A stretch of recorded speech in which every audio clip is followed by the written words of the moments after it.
안녕하십니까. 이상효 교수입니다.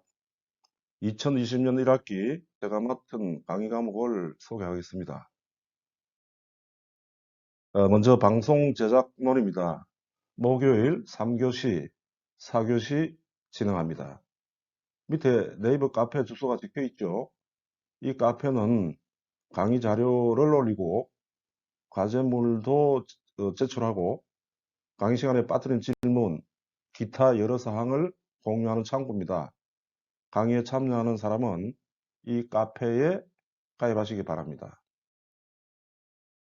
현대인이 살아가는 모습입니다. 우리는 아침에 일어나서 잠들 때까지 스크린을 마주하고 살고 있습니다. 스크린이 정보를 얻고 소통하는 핵심적 도구가 됐습니다. 스크린을 통해 우리는 세계를 인식하는 셈이지요.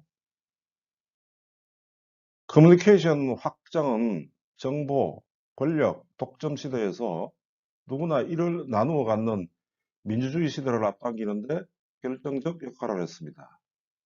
오랫동안 책, 신문 같은 페이퍼 매체가 중요한 커뮤니케이션 수단이었죠. 그게 이제는 스크린으로 대체됐습니다. 더 중요한 것은 사람들이 다툼은 라틴어로 더 기본, 그러니까 주어진 것 이런 뜻입니다. 주어진 것을 받아들이기만 하는 시대에서 팍툼, 이건 적극적으로 정보를 생산하고 유통시키는 주체로 우리가 변했다는 점입니다. 이제 우리는 스크린을 통해서 스스로 세계를 재구축하는 시대에 살고 있습니다. 그런데 스크린도 TV에서 시작해서 노트북, 스마트폰, 여기까지 화면에 나와 있습니다만 그 뒤로 스마트 TV, 포털, OTT 등으로 계속 진화하고 발전해 왔습니다. 각 스크린은 각기 다른 특징을 갖고 있습니다. 이 스크린을 통해 유통되는 콘텐츠는 이 스크린의 특성에 맞게 제작되어야 합니다. 어느 스크린 또는 플랫폼을 통해 유통시킬 거냐에 따라서 콘텐츠 내용이나 형식도 달라져야 합니다. 이런 미디어 생태계를 이해하고 스스로 스크린을 통한 의사소통의 주체가 될 수 있도록 하는데 방송 제작론은 강의 목표를 설정했습니다.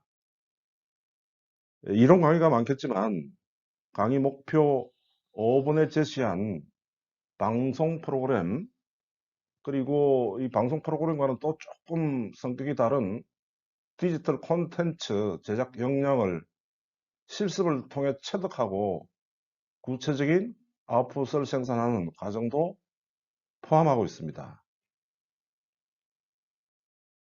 후반 이론적인 내용과 함께 입사 시험 대비용으로 모니터링, 기획안 작성 등을 병행합니다. 스크린 콘텐츠는 아시다시피 영상을 기반으로 합니다. 영상 공부는 많은 콘텐츠를 보는 과정이 중요합니다. 영상 공부는 영상을 많이 봐야 됩니다. 그래야 공부가 됩니다. 그래서 많은 모니터링이 필요합니다. 기획안 작성도 방송사들이 입사시험에 꼭 포함시키는 사항입니다. 작년에 이런 실습을 통해서 우리 학생이 제작한 콘텐츠가 KBS 열린 채널을 통해 전국으로 방송된 적이 있습니다. 연말에는 시청자 미디어 대상 최우수상과 우수상을 수상하기도 했습니다. 부상으로 상금도 많이 받았습니다. 이런 상금이 중요한 게 아니라 수상 실적은 입사 시험에 다른 그 무엇보다도 영향력 있는 스펙이 됩니다. 유학 갔다 온 것보다 낫습니다. 링크 걸어두었으니까 어떻게 만들었나 감상해 보시기 바랍니다. 두 번째는 미디어 비평 실습입니다. 금요일 5교시, 6교시 진행합니다. 마찬가지로 카페가 개설되어 있으니까 강의 신청자는 가입하시기 바랍니다. 사진 위 왼쪽부터 TV조선의 장덕민, 그 오른쪽에 미국 폭스 방송사 글렌 백, 그 아래 이탈리아의 실비오 베를루스코니, 왼쪽으로 러시 림보입니다. 모두 가짜뉴스 생산과 유통, 그리고 막말로 유명한 진행자들입니다. 미디어 비평은 이런 사례들을 비판하고 올바른 저널리즘의 길을 모색하는 강좌입니다. 다른 한편으로 프로그램과 콘텐츠의 의미와 배경을 밝히는 서베이도 합니다. 세계인이 가장 사랑하는 그림 모나리자입니다. 저도 프랑스 갔을 때 이 그림을 보려고 루브르 박물관까지 갔는데 하도 사람이 많아서 그림에 가까이 다가갈 수가 없어요. 그래서 멀리서만 보고 나왔습니다. 왜 사람들이 그렇게 사랑할까요?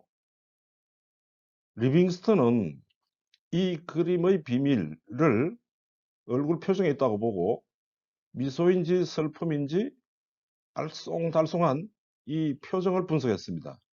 프로이드는 이 그림을 단초로 해서 이 그림을 그린 레오나르도 다빈치의 무의식을 끄집어냈습니다.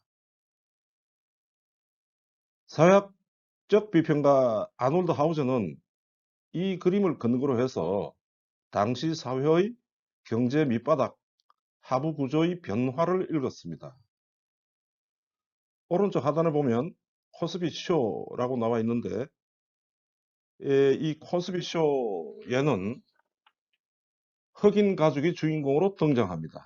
미국은 흑백 갈등이 심각한 나라입니다. 이런 나라에서 중산층 흑인 가족을 주인공으로 내세웠던 코스비 쇼가 왜 폭발적인 인기를 끌었는지 집요하게 파헤친 기호학 비평가도 있습니다. 다양한 인문사회과학을 동원함으로써 콘텐츠 해석은 한층 풍부해집니다. 단순한 인상 비평을 넘어서기 위해서는 이런 그 콘텐츠를 분석하는 개념 도구가 필요합니다. 이 강의는 이를 위해서 저널리즘 이론을 포함해서 다양한 비평 방법론 공부도 병행합니다. 여기 참고로 한 8가지 정도 제시를 했는데 이런 것들이 어떻게 이 콘텐츠 비평에 동원되어서 우리 비평 수준을 전문적인 수준으로 올려놓을 수 있는가, 그리고 적용할 수 있는가를 배우게 됩니다. 이 강의를 통해서 도달하고자 하는 목표를 5가지 열거했습니다. 여러 가지 중에서도 그 AI 기술과 결합된 딥페이크 4번, 딥페이크는 심각한 우려를 낳고 있습니다. 전문적 수준의 비평을 통해서 이런 것을 걸러내고 저널리즘과 콘텐츠의 올바른 가치를 찾아주는 비평 안목이 시급한 시대입니다. 그런 안목을 키우는 강의입니다. 강의 방법은 서베이가 많습니다. 뉴스 비평도 하고 일반 콘텐츠 비평도 실습합니다. 이렇게 체득한 안목은 기사 작성이나 콘텐츠 제작에도 도움이 될 것입니다. 그 입사시험 대비용으로도 추상적으로만 바라보는 것이 아니라 구체적으로 어떻게 기획안을 작성하고 어떻게 뉴스를 써야 하고 하는 기사를 써야 하고 하는가 할 것인가 하는 그런 안목을 갖추게 해줄 것입니다. 유용했나요? 코로나 진정되면 만나서 즐겁게 공부합시다. 이상효 교수였습니다.